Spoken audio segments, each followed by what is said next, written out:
pulled the cork off, but nobody else moved. And so he was the first and the last. So he bought the drink. That was their trick. So eventually, they decided that the Jolly Corks was not a really good name if they're going to expand anywhere. And so they had an election to see what the new name would be. And the choice would be between buffaloes and elks. And I'm told that the vote was 8-7 for elks. Otherwise, it would have been the buffaloes in Arcadia. So in summary, we've had 4 fraternal orders in Arcadia. 3 of them still exist and are viable groups. A great many volunteer organizations fell on hard times during the Vietnam War and the years following that war.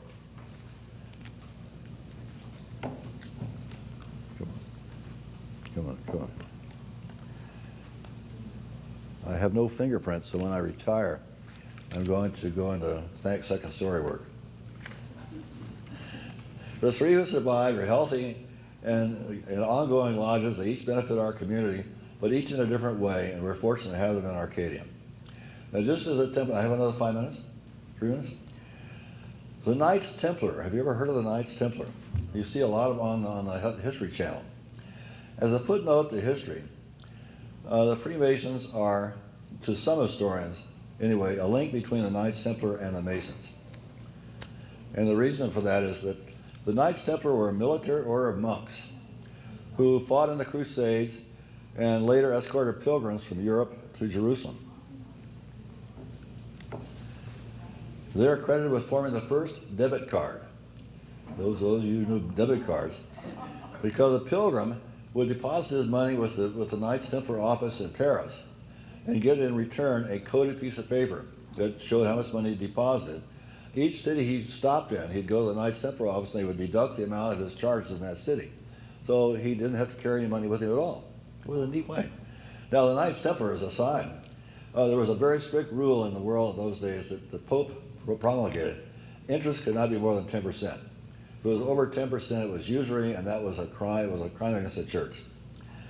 The Knights Templar, however, worked out a deal with the Pope. They could charge more than 10%. Anything over that was called rent.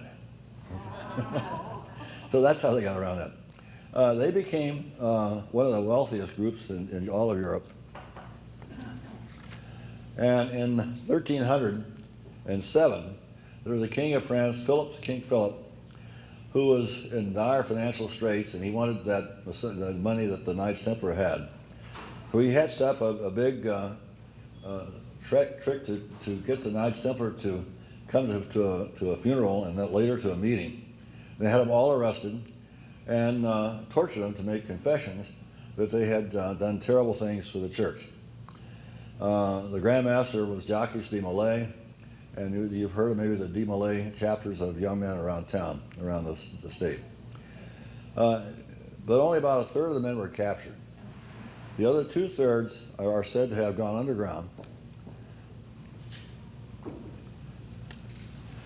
and somehow disappeared. Now, interestingly enough, the Knights Templar had a fleet of ships. And when the word got down to the ports that the king had the leaders arrested, those ships disappeared and were never seen again. Nobody knows where they went. And some of the leaders that escaped also disappeared. One of them eventually came back to France as an ambassador for one of the countries in northern Africa. The King of Portugal would not go along, and he defended the Knights Templar for a long time, and finally when the Pope put so much pressure on him, he changed the name of the Knights Templar to something else, and that was all okay. It was still the same group. And in England, the king defended them, but eventually there was enough pressure on him that some of the knights got tortured there too. But we think that because they went underground, and because Masonry existed at that time, and because Masonry had this code of secrecy, which it still has, that they were able to become Masons and preserve their meeting with one another, preserve their discourse safely. So that's sort of an eye look on the Knights Templar, and that's a subject for another lecture some other time. So thank you all very much.